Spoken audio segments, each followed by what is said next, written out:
Bismillahirrahmanirrahim. Assalamualaikum warahmatullahi wabarakatuh. Waalaikumsalam.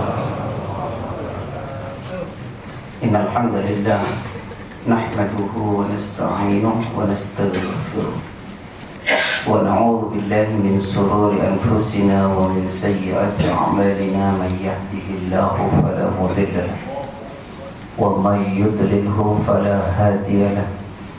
أشهد أن لا إله إلا الله وحده لا شريك له وأشهد أن محمدا عبده ورسوله لا نبي بعده. قال الله تعالى في كتابه الكريم وهو أصدق القائلين: أعوذ بالله السميع العليم من الشيطان الرجيم وأن هذا صراطي مستقيما فاتبعوه ولا تتبعوا السبل فتفرق بكم عن سبيله وبعد. Puji syukur kepada Allah atas nikmat, izin serta karunia-Nya. Hari ini kita bisa bersama di tempat ini melaksanakan kewajiban kita sebagai seorang muslim, salat zuhur. Semoga kebersamaan ini menjadikan kita lebih dekat dengan Allah Subhanahu wa Ta'ala. Ada satu keuntungan, biasanya kita di atas ya, dan baru pertama kali saya di bawah dan saya jadi tahu masjidnya, ternyata luar biasa. Alhamdulillah.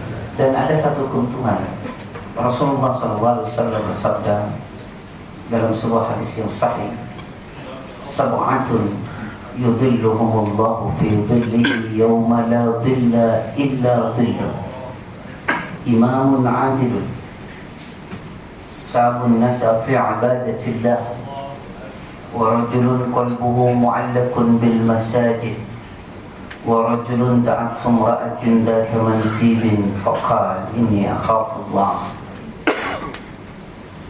wa rajulun dzakarallaha khaliyan faqatat 'ainah, dan seterusnya. Kata Rasulullah, ada 7 golongan manusia yang nanti di hari kiamat dia akan dilindungi oleh Allah, di mana hari itu tidak ada lindungan kecuali lindungan Allah saja. Pada hari kiamat tidak ada lindungan kecuali lindungan Allah. Dan kita bisa membayangkan tentang hari kiamat itu, bagaimana orang tidak dilindungi, tapi ada yang dilindungi oleh Allah. Misalnya saya bacakan satu ayat tentang keluargaannya. فَإِذَا جَاءَتِ الصَّاخَّةُ يَوْمَ يَفِرُّ الْمَرْءُ مِنْ أَخِيهِ وَأُمِّهِ وَأَبِيهِ وَصَاحِبَتِهِ وَبَنِيهِ لِكُلِّ امْرِئٍ مِّنْهُمْ يَوْمَئِذٍ شَأْنٌ يُغْنِيهِ وجوه يومئذ مسفرة ضاحكة مستبشرة ووجوه يومئذ عليها غبرة ترهقها قترة أولئك هم الكفرة الفجرة. Surat Al-Baqarah 80 ayat 33 sampai habis. Pada hari ketika bunyi sangkakala diperdengarkan yang memekakkan telinga, pada hari itu orang lari dari saudaranya, dari ibu dan bapaknya, dari istri, anak, semua sibuk dengan dirinya masing-masing. Itu gambaran kiamat. Pada hari itu ada orang yang dibangkitkan oleh Allah dengan muka berseri-seri, tertawa, tersenyum. Ada yang dibangkitkan dengan kegelapan, kehinaan. Mereka itu orang yang ingkar dan durhaka kepada Allah. Nah, pada hari yang demikian itu ada 7 golongan. Ini bukan materi ya, materinya nanti babul adwahi tentang kurban. Ada 7 golongan yang nanti mendapat lindungan langsung di hari yang seperti itu. Siapa dia? Mudah-mudahan kita salah satu termasuk di dalamnya, amin. Yang pertama, ya akhi, imamun adil, pemimpin yang adil. Pemimpin yang adil, imamun adil. Jadi pemimpin yang adil itu yang pertama nanti akan mendapatkan lindungan langsung di hari kiamat. Tetapi jika dia melakukan kekeliruan pemimpin, juga digambarkan dalam hadis menjadi penghuni neraka. sebagaimana digambarkan dalam kitab Riyadhus Shalihin pada bab kibir. hadis dari Abu Hurairah. Kata Abu Hurairah, "Thalathatun la yukallimuhum Allah yawmal qiyamah wa la yuzakkihim wa la yanzuru ilayhim wa lahum 'adzabun 'adzim. Syekhun zani wa malikun kadzdzab wa 'ailun mustakbir." Ini kebalikannya. Kata Rasulullah, nanti ada 3 golongan manusia yang akan menjadi penghuni neraka. Dan kata Allah, kata Rasul, la yukallimuhum Allah yaumal qiyamah. 3 orang itu nanti tidak diajak bicara oleh Allah di hari kiamat. Tidak diajak bicara. Wala yanzuru ilaihim, dan tidak dilihat oleh Allah, dicuekin. Wala yuzakkihim, dan tidak dibersihkan dosa-dosanya. Walahum adzabun 'adzim, dan bagi mereka siksa yang pedih. Siapa dia? Yang pertama adalah syekhun zanin. Namanya syekh tua bangka, masih suka berzina. Apa Pak? Tua suka berzina. Orang tua masih suka berzina. Maka kalau kita lihat dalam hadis yang lain, ini panjang saya berbicara ini ya. Salah satu orang yang halal darahnya itu karena orang sudah bersuami, beristri, dia berzina. Itu termasuk salah satu yang halal darahnya. Di hadis Arba'in nomor 14 dari Ibnu Mas'ud, la yahillu damu imri'in muslimin yashhadu an la ilaha illallah wa anna Muhammad Rasulullah illa bi ihda thalath, at-thayyib az-zani, an-nafs bin-nafsi, wat-tariku lidini, wal-mufariq lil-jama'ah. Kata Rasul nanti, kata Rasul, tidak halal darah seorang mukmin yang sudah bersyahadat, dia bersaksi tidak ada ilah kecuali Allah dan Muhammad Rasulullah, kecuali 1 di antara 3 alasan. Yang pertama adalah, siapa tadi? Yang pertama, orang yang zina muhsan, sudah punya istri, punya suami, atau pernah beristri dan pernah bersuami, dia berzina. Itu halal darahnya. Maka dia tidak didera seperti jejaka dan perawat, tapi dia dirajam sampai mati. Yang kedua adalah, yang kedua ini penting Pak, untuk kita paham. An-nafsu bin nafsi, orang yang membunuh dibunuh lagi. Membunuh dengan sengaja, beda dengan tidak sengaja. Yang ketiga, kalaupun sengaja nanti kemudian dia memaafkan ahli warisnya, maka ada dia. Ini soal fikih panjang. Yang ketiga, ya, yang halal darahnya itu orang yang murtad. Kalau di Indonesia murtad bukan halal darahnya, malah dikawinin ya. Kalau orang murtad itu putus persaudaraan, putus waris, putus nasab. Nah itu murtad. Ya. Jadi yang pertama menjadi ahli neraka nanti, tua bangka suka. Yang kedua, nah ini Pak, kebalikan dari tadi. Orang pemimpin yang adil mendapat lindungan langsung di hari kiamat. Nah ini wa malikun kadzdzab, pemimpin yang pendusta. Dia tidak diajak bicara oleh Allah. Siksa yang pedih. Lalu kemudian tidak diperhatikan oleh Allah, tidak disucikan dosa-dosanya. Siapa yang pertama tadi? Tua bangka, masih suka berzina. Yang kedua, pemimpin pendusta. Maka Pak, jangan berebut jadi pemimpin. Jangan ya. Ini kebalik di Indonesia, ini orang berebut jadi tidak tahu dia konsekuensinya.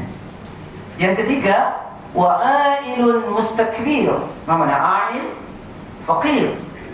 Orang miskin sombong. Miskin sombong. Kalau kaya sombong. Siapa belum baca tadi?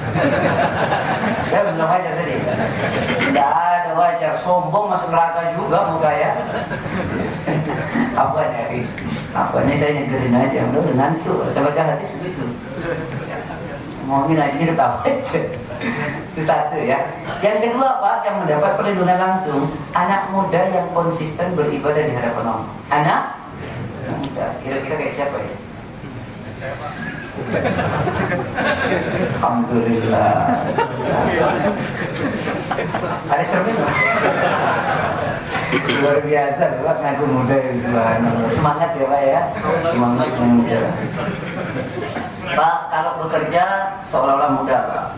Tapi kalau beribadah seolah-olah besok mati, Pak. Ya, jangan beribadah masih muda terus, ini bahaya juga itu. Kemudian yang ketiga, ini, Pak, yang ketiga. Nah, ini yang tadi saya bilang beruntung. Seseorang yang hatinya senantiasa terikat dengan masjid, memakmurkan masjid. Innama ya'muru masajidallah man amana bil. Orang yang memakmurkan masjid itu adalah orang-orang yang beriman kepada Allah. Orang yang tidak beriman tidak akan memakmurkan masjid. Ini kelebihan kita. Kita duduk di majelis, sudah nilainya luar biasa. I'tikaf di masjid, nilainya luar biasa. Subhanallah. Itu keutamaan kita di masjid. Mau tahu yang keempat? Jadi saya cuma menyampaikan itu sebenarnya. Yang keempat itu, Pak, seseorang yang digoda oleh wanita yang cantik, kaya, dia mengatakan, ini akhafullah, saya sungguh takut kepada Allah. Siapa yang begitu cinta? Bapak wajar aja, Pak. Subhanallah, Pak. Sekarang nggak digodain, minta digodain ya. Ini seperti Nabi Yusuf alaihi salam. Bagaimana dia takut kepada Allah? Kenapa? Ada muraqabah. Tahu muraqabah? Selalu merasa diawasi oleh Allah. Ini yang kadang-kadang hilang dari diri kita. Makanya kenapa orang korupsi, kenapa orang bohong, kenapa orang berbuat maksiat? Karena tidak ada muraqabah. Kenapa tidak ada muraqabah? Karena imannya tipis. Iman yang tipis tak akan melahirkan muraqabah dan tidak akan melahirkan ma'iyatullah seperti Imam Ibn Taimiyah menyampaikan. Ikhwan yang dimuliakan Allah, saya teruskan. Yang keempat, orang yang berzikir mengingat Allah di saat sunyi seraya dia melinangkan air matanya. Di saat apa, Pak? Di saat apa? Sunyi. Bukan rame-rame. Enggak ada nangis berjemaah dalam Islam. Nangis berjemaah. Saya punya kitab namanya Babul Abka, tentang Al-Abka, tentang nangis. Itu tebalnya segini, Pak. Rupanya kitab itu ditulis ada orang nangis itu karena ketularan. Sebelahnya nangis dia ikut nangis. Gitu ya. Ya sudahlah, nangis sendiri ya, Pak ya. Di saat sunyi itu nangis yang benar itu. Ya. Kemudian selanjutnya adalah orang yang bersedekah dengan tangan kanannya, di mana tangan kirinya tidak tahu. Bukan berarti ada trauma di gini-gini itu, bukan. Maksudnya ikhlas. Ya. Salawat dan salam selalu tercurah pada Rasulullah SAW, pada keluarga, sahabat dan pengikutnya sampai akhir zaman, dan mudah-mudahan kita konsisten. Pak, Ibu, hari ini kita akan bahas tentang Babul Adhahi. Sudah pernah dibahas atau belum?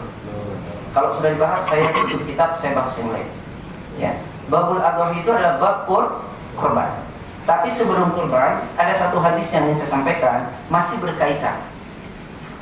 Ini ada di kitab Bulughul Maram, hadis nomor 635 pada bab saum sunnah, ya, pada bab puasa sunnah.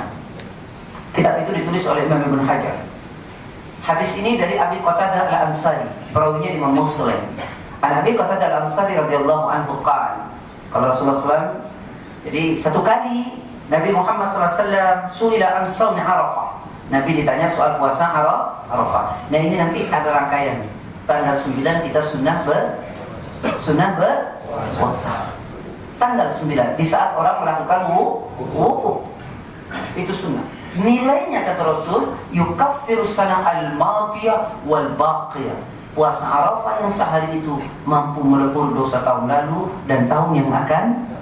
Subhanallah ya. Sayang kalau kita tinggalkan. Sayang kalau tidak tinggalkan. Ini yang kata Rasul dalam hadis yang lain, satu kebaikan kecil yang kita kerjakan mampu menghapus dosa yang begitu sangat panjang. Ternyata kebaikan itu melebur dosa. Itu bisa dicek dalam hadis Arba'in yang juga ditulis oleh Imam Nawawi, hadis nomor 18. Sanadnya dari Abi Dzar Jundub bin Junadah wa Abi Abdurrahman Mu'ad bin Jabal radhiyallahu anhu qala, qala Rasulullah SAW, ittaqillah haitsuma kunta wa atbi'is sayyi'ata al-hasanata tamhuha. Dan hendaklah kalian ikuti setiap perbuatan jelek yang kalian lakukan dengan kebaikan-kebaikan, karena kebaikan tamhuha, menghapus kejelekan yang kita lakukan. Buka surat 25 ayat 70, 66, 67, 68, 69, 70. illa man taba wa amana wa 'amila 'amalan salihan fa ulaika yubaddilu Allah sayyi'atihim hasanat wa kana Allah ghafurur rahim. Kecuali orang yang bertaubat, beriman dan beramal soleh, berbuat baik, maka Allah akan mengganti semua kejelekan yang dia lakukan dengan kebaikan-kebaikan. Allah ganti kejelekan yang dia lakukan dengan kebaikan-kebaikan, dan dia Allah Maha Pengampun lagi Maha Penyayang. Yuk kita gunakan kesempatan ini. Ikhwan, jadi puasa ini rangkaian tanggal 9, namanya puasa Arafah. Ikhwatul iman yang dimuliakan Allah. Yang kedua, saya ingin sampaikan yang juga berkenaan dengan Idul Adha, dengan kurban, yaitu tentang salat. Karena saya membaca di beberapa internet, ini menyesatkan. Makanya saya bilang bukan tidak boleh membaca. Kalau berguru jangan berguru dengan Ustadz Google. Ya, berguru dengan Ustadz yang ada referensi. Karena di Google itu namanya di internet kita tidak tahu sumbernya. Apapun dimuat. Saya membaca ada yang mengatakan bahwa salat Idul Adha, Idul Fitri tidak perlu 7 takbir. Seperti salat biasa. Ini kan terlalu berani. Dia katakan tidak ada dalil. Saya khusus membawa kitab. Di sini ada namanya Subulus Salam. Itu syarat dari kitab Bulughul Maram. Dengan tegas dan hadisnya sahih. Tapi sebelum itu saya jelaskan dulu. Kata Rasulullah SAW, tolong diperhatikan tentang salat Idul Adha. Di dalam hadis ini diterangkan oleh Rasulullah SAW bahwa orang yang salat Idul Adha itu disunnahkan untuk berpuasa terlebih dahulu. Rasulullah tidak makan pada Idul Adha sampai beliau pulang salat. Dan Rasulullah kalau Idul Fitri tidak keluar rumah sebelum beliau makan terlebih dahulu. Bahkan diterangkan Rasulullah makan beberapa kurma. Dan salat Idul Adha itu diawali dengan 7 takbir pada ula rakaat yang pertama, selain takbiratul ihram. 7 selain takbiratul ihram. Dan 5 fil ukhra, dalam rakaat yang lainnya, yaitu rakaat kedua. Dan hadis itu bisa Bapak Ibu cek pada bab Idaini dalam kitab Bulughul Maram yang ditulis oleh Imam Ibnu Hajar. Ya, jelas ya Pak ya?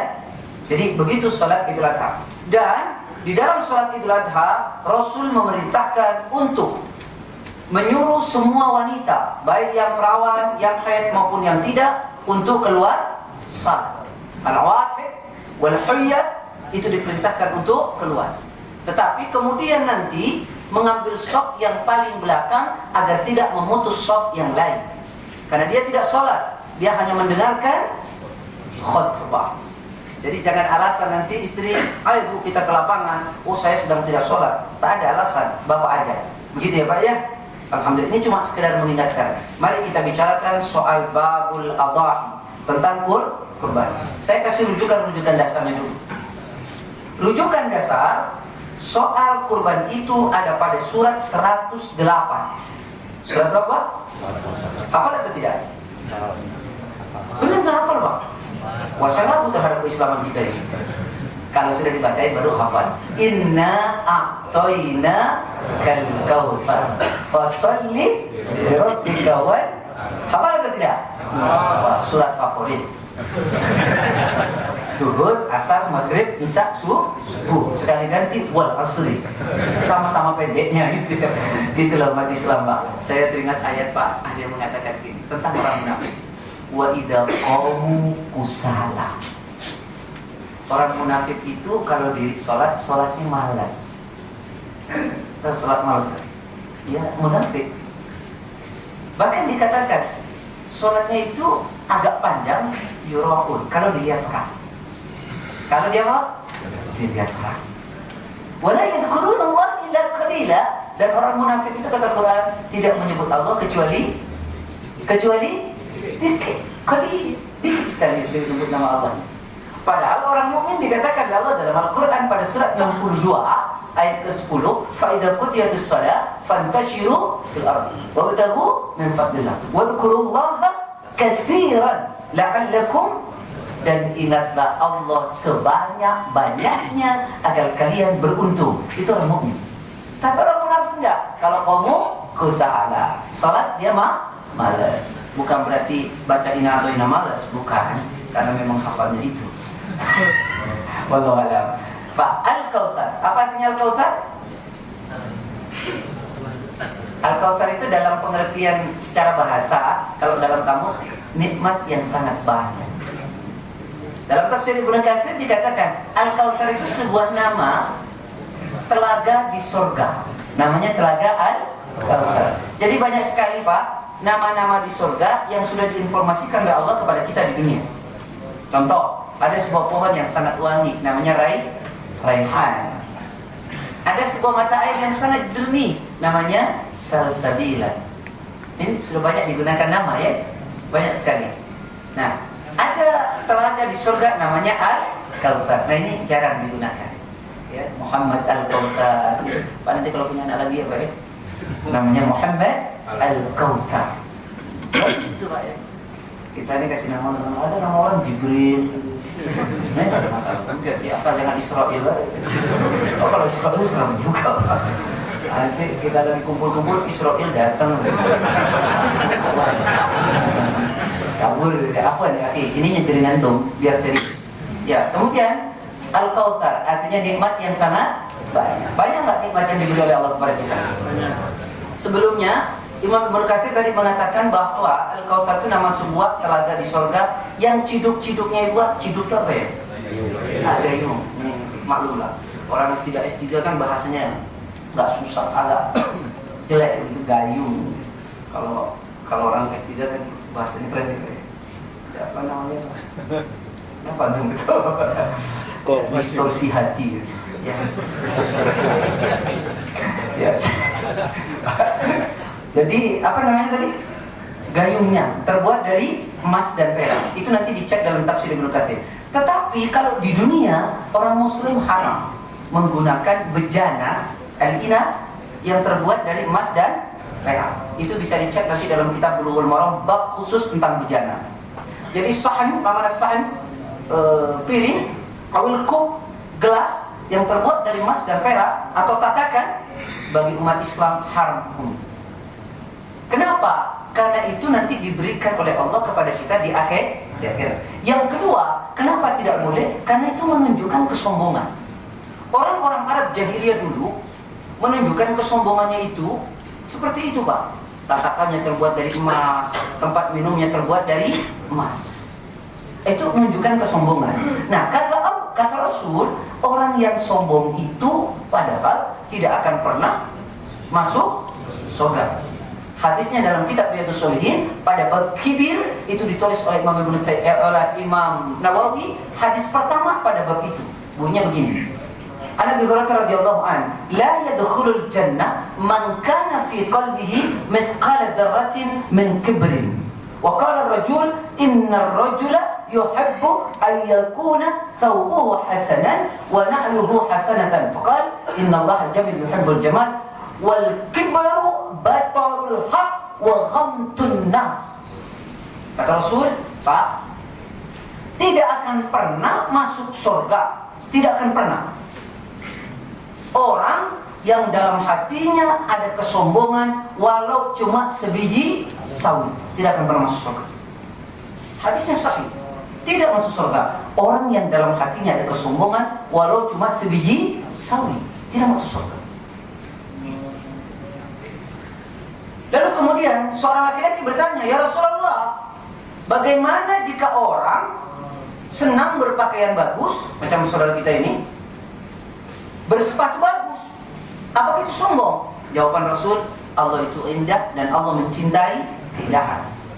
Lalu kemudian di ujungnya, sombong itu bisa menutupi orang dari kebenaran. Orang yang sombong akan sulit sekali bisa menerima kebenaran, merasa dirinya lebih pintar, merasa dirinya lebih alim, merasa dirinya lebih, dia tidak akan bisa menerima masukan. Dan kecenderungan kedua, wa ghamtun nas, menyepelekan orang. Menyepelekan orang. bukan hanya orang biasa, ustadz pun disepelekan, seolah-olah salah, kecuali memang tak berdalil. Jelas ya Pak ya? Jelas atau tidak? Jelas ya? Jelas. Itu sombong. Nah, itu menunjukkan kesombongan orang yang minum dengan terbuat dari dahab awil fiddah, emas atau perak. Maka dalam Islam dilarang. Kita tidak boleh sombong. Sudah, saya selesaikan. Lalu kemudian Al-Kautsar, nikmat yang sangat banyak. Nikmat yang diberikan Allah banyak atau tidak? Banyak. Saking banyaknya Allah mengatakan bagaimana? Wa in ta'uddu ni'matallah la tuhsuha. Kalau engkau mau menghitung nikmat Allah, tidak akan bisa dihitung. Pak, renungkan. Mulai dari kita bangun tidur sampai tidur lagi, berapa nikmat yang Allah berikan kepada kita. Subhanallah, banyak sekali. Nah, sekarang bandingkan. Kita pernah nggak dapat ujian? Pernah atau tidak? Pernah atau tidak? Pernah. Banyak atau sedikit? Sedikit ya? Tidak banyak. Yang banyak itu nikmat. Ujian itu hanya sedikit. Walanabluwannakum bisyai'in, dan aku akan uji manusia dengan sedikit. Tidak banyak. Yang banyak itu nikmat. Cuma kenapa Anda merasa ujian itu banyak? Karena kalau Anda diberi nikmat, Anda lupa. Tapi kalau diuji, ingat terus. Maka kenapa ujian seolah-olah lebih banyak? Tidakkah pantas itu disebut dengan kufur nikmat? Jadi saya ulangi agar tidak salah. Nikmat banyak atau tidak? Banyak atau tidak? Banyak. Ujian? Dikit. Alhamdulillah. Kalau sudah begitu sudah bagus. Tapi setidaknya memang orang Islam itu Pak, orang Islam itu tidak ada persoalan ujian atau nikmat, tidak ada persoalan. Karena orang Islam itu selalu menganggap nikmat, selalu menganggap baik setiap kejadian-kejadian yang menimpa dirinya. Jadi tidak, biasa saja. Itulah orang mukmin. Macam contoh bapak-bapak ini, dia dapat nikmat semua. Tidak pada busuk. Ada busuk. Subhanallah. Ada yang ngantuk. Itu kan nikmat itu namanya Pak. Orang tuh susah loh untuk tidur Pak. Ini saking nikmatnya kita itu. Bisa ngantuk lagi ngaji. Padahal ngajinya cuma 1 jam. Kalau nonton bola 2 jam. Subhanallah. Kita? Ya begitu ya. Itu loh. Kenapa sih? Itu namanya sehat tapi tidak afiat Pak. Beda tuh antara sehat dan afiat. Makanya Ustaz suka ngomong begini, alhamdulillah, puji syukur kita panjatkan kepada Allah atas nikmat, izin dan karunia, terutama nikmat sehat wal afiat. Itu tidak pemborosan bahasa, karena memang stresinya berbeda, sehat dan afiat. Kita nggak pernah minta sehat kalau berdoa. Allahumma inna nas'aluka salamatan wa afiatan fil jasad, bukan wa sihhatan, tapi wa. Ayo, apa bedanya antara sehat dan afiat? Apa perlu saya kasih hadiah lagi kayak teman? Qurannya udah jelek, nggak enak saya kasih hadiah. Coba, apa bedanya sehat wal afiat? Kenapa lagi? Sehat jasmani dan rohani. Gini Pak, ini mata beliau dengan saya sama-sama sehat. Ya, sama-sama sehat. Beliau baca Quran 2 juz belum apa-apa. Saya baru sehalaman sudah ngantuk. Sama-sama sehat tapi saya tidak afiat. Kesehatan yang jika digunakan pada kebaikan cepat lelah. Ayo, siapa yang cuma sehat nggak afiat? Siapa yang afiat? Nggak ada. Nah itu loh Pak. Anda kalau baca Quran buat berapa lama? Nggak usah dijawab loh.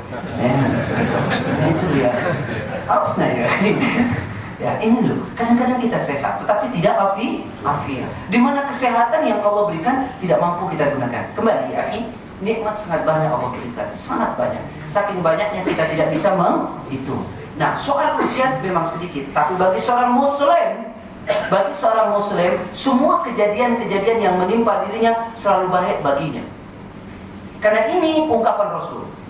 Apresiasi langsung. Itu nanti kalau punya kitab Riyadhus Shalihin, cek di bab sabar.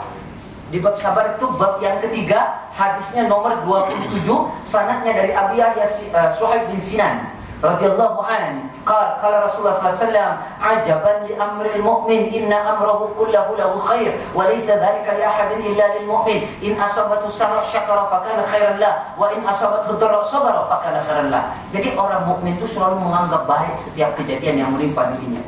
baik itu ujian maupun nikmat. Cuma Pak, tolong diingat baik-baik ya. Tolong diingat baik-baik. Yang dimaksud nikmat, yang dimaksud ujian, tolong ingat, tidak mesti sesuatu yang tidak enak. Saya ulangi, yang dimaksud ujian tidak mesti sesuatu yang tidak enak. Kadang-kadang yang enak juga ujian.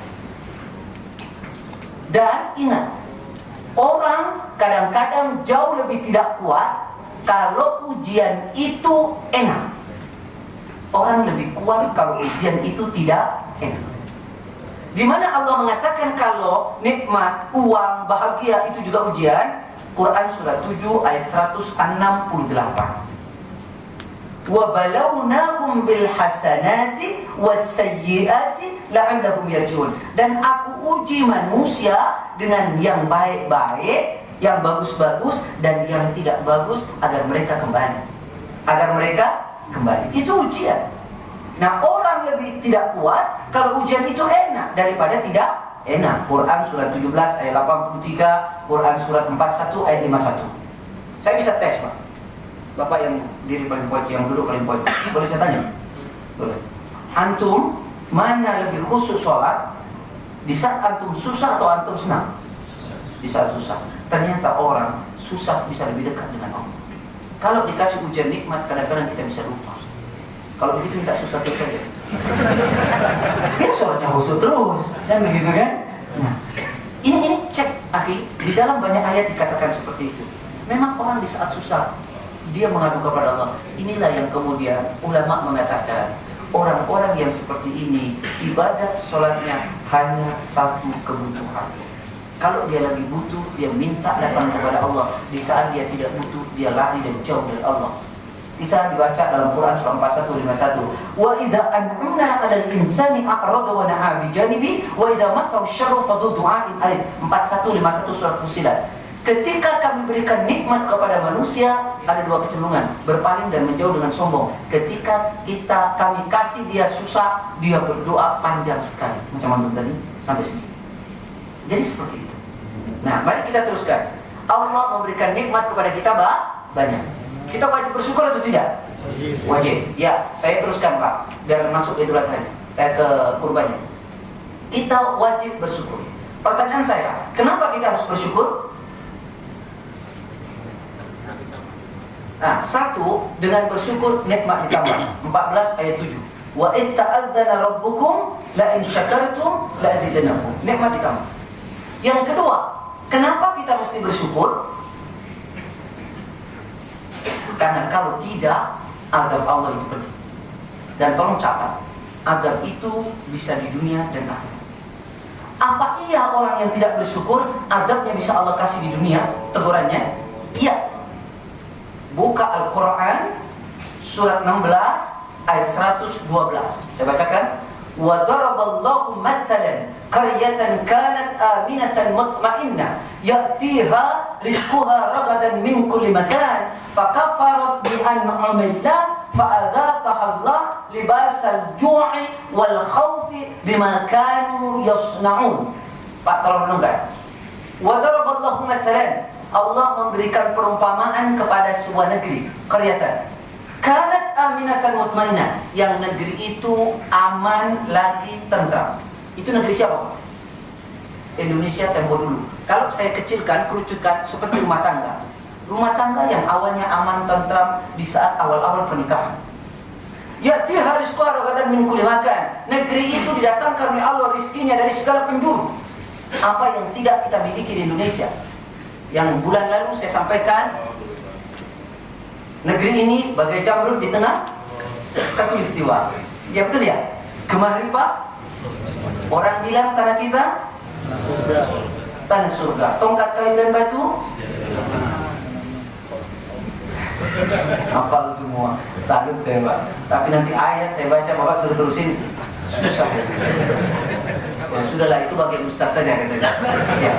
Pak, Ibu, nikmatnya banyak sekali Allah kasih. Banyak sekali. Tiada hingga ya akhi. Begitu sangat banyaknya Allah beri.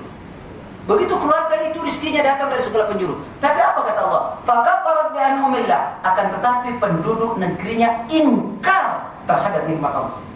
ingkar terhadap nikmat Allah, tidak bersyukur, maka apa yang akan terjadi? Fa'adabtahalla libasal ju', maka Allah ganti dengan pakaian kelaparan, wal khawf, dan ketakutan. Bima kanu yasna'un, itu semua karena ulah penduduk negeri itu sendiri. Saya sering kasih contoh rumah tangga yang awalnya tentram, bahagia, rezekinya datang dari segala penjuru. Tapi kita yang laki-laki coba ingkar terhadap nikmat Allah, tidak dijaga rumah tangga itu, bahkan kita bermaksiat di luar, mulai hancur rumah tangga itu, rezeki pun mulai terpotong. Ayo kita renungkan para bapak, jangan pernah Pak soal urusan dunia dan wanita itu kita diam, karena itu tidak akan pernah menjadikan kita baik. Sampai Rasul mengatakan, saya bacakan kemarin hadis di kitab Riyadhus Shalihin, ad-dunya hulwa, dunia itu seperti gula yang dikerubuti oleh semut-semut. Khadira, dia seperti warna hijau yang orang di mana datang berebut. Lalu kemudian Rasul mengatakan, apa kata Rasulullah? Ittaqun nisa, hati-hati kalian terhadap wanita. Wattaqud dunya, dan berhati-hati kepada dunia. Fa inna awwala fitnatin min bani Israil an-nisa, karena sungguhnya pertama kali fitnah yang terjadi pada Bani Israel adalah wanita. Pak, wanita. Ini ada dendam pribadi. Ini wanita, Pak. Hati-hati. Wanita. Betul ya, Pak. Nggak ada habisnya, Pak. Nggak ada habisnya. Ada hadis dari Ali, kalau engkau lihat sekali itu untuknya, yang kedua bukan lagi untukmu. Ya, sudah tundukkan pandangan. Ada juga yang bertanya, bagaimana kalau sekali itu selama Ustaz? Ya sama saja, sekali itu nampak, bukan begitu. Ya, ini perlu dicatat, nggak pernah habis lagi. Apalagi soal dunia, la yamla'u jawfun adama illa turab, takkan pernah habis kemauan manusia itu. Soal harta, sampai dagingnya dimakan cacing-cacing tanah baru selesai. Maka kenapa Rasul mengatakan, ala hadis dari Harith bin Wahbin, ala ukhbirukum bi ahlin nar, mau enggak aku beritahu kalian siapa yang menjadi penghuni neraka? Kata Rasul, yang pertama adalah kullu utul, setiap orang yang kejam. Yang kedua jawad, orang yang serakah. Orang apa? Serakah. Yang ketiga mustakbir, orang yang sombong. Ya, kembali. Jadi Allah memberikan nikmat banyak kepada kita. Ayo kita bersyukur. Kenapa kita bersyukur? Karena dengan bersyukur nikmat ditambah. Yang kedua, dengan bersyukur maka kita akan dijauhkan dari azab, baik dunia maupun akhirat.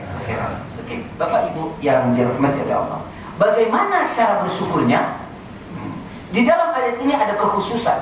Yang pertama adalah fasholli li rabbika, maka sholatlah karena Rabbmu. Saya ingin ulangi, sholat merupakan wujud syukur kita kepada Allah. Saya ulangi, salat merupakan wujud syukur kita kepada Allah. Orang yang tidak salat berarti orang-orang yang tidak pandai bersyukur kepada Allah. Orang yang tidak salat adalah orang yang tidak pandai bersyukur kepada Allah. Padahal Allah mengatakan, Rasul mengatakan, yang pertama nanti kali dihisab oleh Allah di hari kiamat adalah salatnya benar semuanya, salatnya rusak semuanya. Karena salat itu membentuk pribadi handal, pribadi positif. Quran, utul ma uhiya ilaika, ya bacalah apa yang diturunkan oleh Allah kepadamu, lalu dirikan salat. Innas salata tanha anil fahsya wal munkar. Dirikan salat karena salat itu mampu mencegah diri kita dari perbuatan keji dan mungkar. Saya ulangi, jadi bersyukur dengan salat. Akhir, pada prinsipnya manusia itu awalnya adalah punya sifat yang kikir. Betul atau tidak? Pelit. Surat 70 ayat 19 sampai 22. Innal insana khuliqa halu'a. Manusia diciptakan dengan keluh kesah, lagi pelit. Ya, idza massahu syarru jazua. Kalau diberikan sesuatu yang enggak enak dia ngeluh. Wa idza massahu khairu manu'a. Kalau diberikan sesuatu yang enak dia pelit. Illa, kecuali orang yang salat. Salat itu menciptakan orang-orang dermawan, orang-orang positif. Lalu pertanyaannya menjadi lebih jauh. Ustaz, saya punya tetangga rajin sholat, tapi pelitnya na'udzubillah. Bukan konsep Quran yang salah, tapi cara sholat dia yang tidak benar. Jelas? Jelas atau tidak? Salat. Bahkan Allah mengatakan, kalau kita mau jadi orang mukmin yang beruntung, qad aflahal mu'minun, surat 23. Sungguh beruntung orang-orang beriman itu, orang yang sholatnya alladzina hum fi sholatihim, orang yang salatnya khusyuk. Yang salatnya khusyuk. Yang kedua, walladzina hum 'anil lagwi mu'ridun, dan orang-orang yang meninggalkan perbuatan dan perkataan sia-sia. Artinya adalah seorang mukmin menjadikan setiap detik waktu-waktunya penuh hikmah dan penuh manfaat. Dia tidak akan membiarkan waktu berlalu begitu saja tanpa hikmah dan manfaat. Wal 'asr innal insana lafi khusr. Demi waktu manusia itu rugi, yaitu kecuali orang-orang yang melewatinya dengan iman, amal saleh, saling menasihati dan sabar. Itu yang tidak beruntung. Maka kenapa? Di dalam hadis yang sahih pada bab 63, bab dzikrul maut wa qasrul amal, Ibnu Umar berkata, Ali bin Umar radhiyallahu anhu qala, kana Rasulullah sallallahu alaihi wasallam akhadha min al-kibri wa yaqul, "Kun fid dunya ka'annaka gharib aw 'abidun sabil, idza amsayta fala tantadhir as-sabah wa idza asbahta fala tantadhir al-masa." Kalau engkau di sore hari jangan tunggu sampai pagi, kalau engkau di pagi hari jangan tunggu sampai sore hari. Buat waktu kita bermakna. Khudh min sihhatika limarati, gunakan sehatmu sebelum sakit itu datang. Wa min hayatika limautik, dan hidupmu sebelum mati itu datang. Nanti cek lagi dalam kitab Riyadhus Shalihin hadis nomor 578 dan hadis nomor 579. Cepat lakukan kebaikan kata Rasul sebelum 7 perkara datang kepada kalian. Ini saya tidak jelaskan karena ini panjang. Baik, seterusnya salat. Yang kedua adalah wanhar. Apa artinya wanhar? Berkurban. Berapa, Pak? Berkurban. Apa artinya kurban? Qaraba yaqrub. Artinya pendekat, dekat. Proses. Nah, sekarang kita tanya, bagaimana hukumnya kurban ini? Jadi saya mulai dari hukum, nanti kemudian landasan sejarahnya, kemudian tujuannya seperti apa, dan kemudian syariatnya. Ya, 3 kali pertemuan lagi. Jadi yang pertama adalah, Pak, ini penting untuk kita pahami, kedudukan hukum kurban. Apa kedudukannya? Wajib bagi yang mampu. Wajib bagi yang mampu. Ada kata yang disyarati, mampu. Sama dengan orang haji bagi yang mampu, zakat bagi yang mampu. Dengan hadis yang sahih dari Abu Hurairah, riwayat Imam Ahmad, ya, disahihkan oleh Imam Hakim, Imam Ahmad dan Imam Ibnu Hibban. Bunyinya begini: Man kana lahu sa'atan, an Abi Hurairah radhiyallahu an, dari Abu Hurairah radhiyallahu an, man kana lahu sa'atan, bagi siapa orang punya keluasan rezeki pada saat itu, walam yudahhi, dan dia tidak berkorban, fala yaqrabanna musallana, maka jangan dekat-dekat dengan tempat sholatku. Terus diusir oleh Rasulullah. Bayangkan, dengan tempat sholatnya saja kita tidak boleh dekat, apalagi dengan Rasul. Padahal semua kita berharap mendapatkan syafaat. Jadi orang yang punya kemampuan dia tidak mau berkorban, maka jangan dekat-dekat dengan tempat sholatku. Maka ulama kemudian menyimpulkan kedudukannya menjadi wajib bagi yang mampu. Ini dicek dalam kitab Al-Wajiz tentang berkorban dan hukum korban. Lalu kemudian yang kedua, berdasarkan hadis dari Ibnu Abbas. Ya, mohon maaf saya sampaikan ayat dulu. Berdasarkan Al-Quran surat 22 ayat ke-34. Ini kedudukannya. وَلِكُلِّ أُمَّةٍ جَعَلْنَا مَنْسَكًا لِيَذْكُرُوا اسْمَ اللَّهِ عَلَى مَا رَزَقْنَاكُمْ مِنْ بَهِيمَةِ الْأَنْعَامِ. Pada setiap umat kami syariatkan kepada mereka mansakan, untuk memotong hewan kurban, agar mereka mengingat Allah dengan apa yang telah kami anugerahkan kepada mereka dari binatang ternak, min bahimatil an'am, dari binatang ternak. Nah, ini kedudukan hukum. Lalu sekarang, Pak, ini jangan cepat-cepat, jangan serius, agak cepat-cepat. Kenapa? Kok pada keluar udah selesai? Ini belum masuk nih, Pak, ke korbannya nih, Pak. Habis. Waduh. Saya kepanjangan di awalnya tadi ya. Saya boleh kasih waktu 3 menit untuk ngebut, yang penting serius. Pak, tolong catat, hukumnya sudah saya berikan. Sekarang tujuan orang berkorban. Apa tujuan berkorban itu? Tujuan berkorban itu, tolong catat. Sering banyak orang berkata, orang yang berkorban itu akan mendapatkan nilai sebanyak bulu hewan korban. Mohon maaf lahir dan batin, saya tidak pernah menemukan dari itu. Bahkan ada yang mengatakan, nanti binatang korban yang kita korbankan itu akan menjadi tunggangan kita di akhirat. Kalau Bapak beli kambing 34 kilo, mati dinaikin Bapak. Pak, lihat dalam Quran.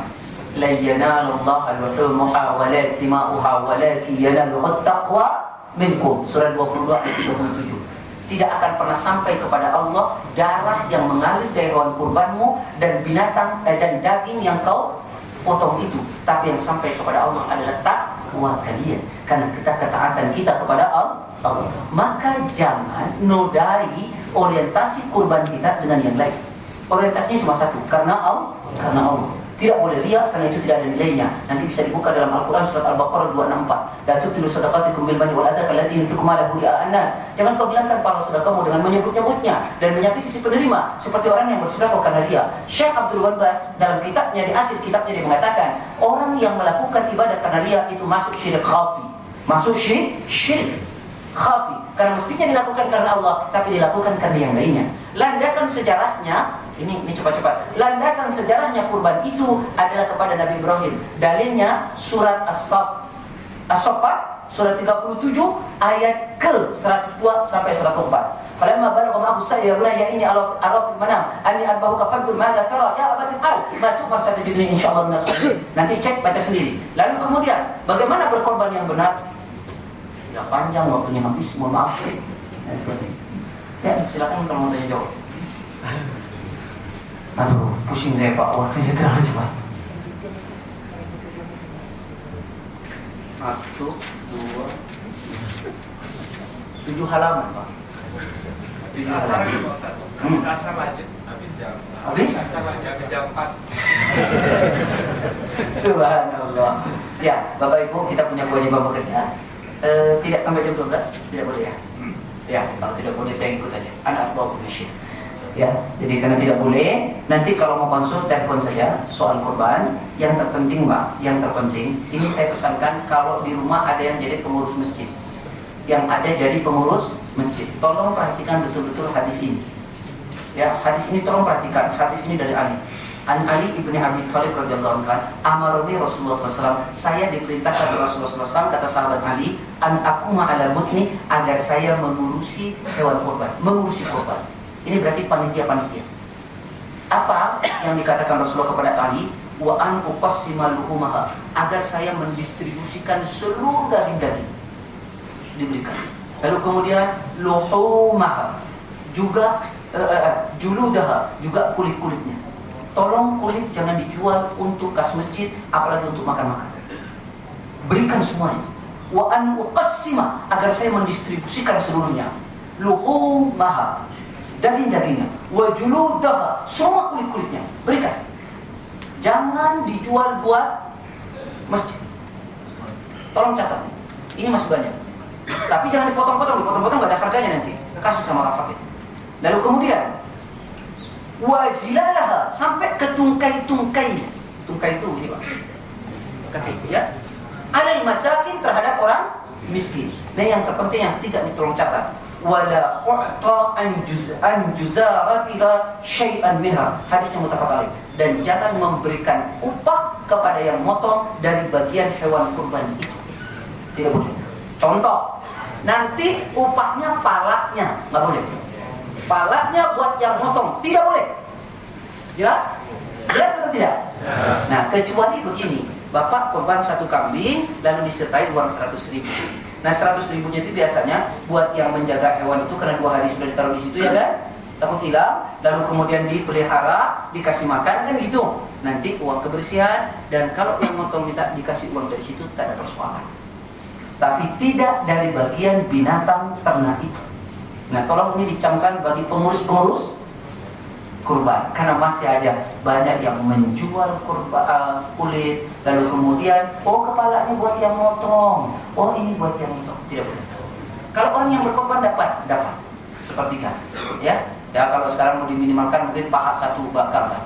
Jangan nanti, kan saya dapat, tolong ya Pak, nanti ini korban saya, nanti pahanya 4-4-nya buat saya, hatinya buat saya, itu numpang motong namanya. Ya, mohon maaf lahir batin, jazakallah. Assalamualaikum warahmatullahi wabarakatuh. Assalamualaikum warahmatullahi wabarakatuh.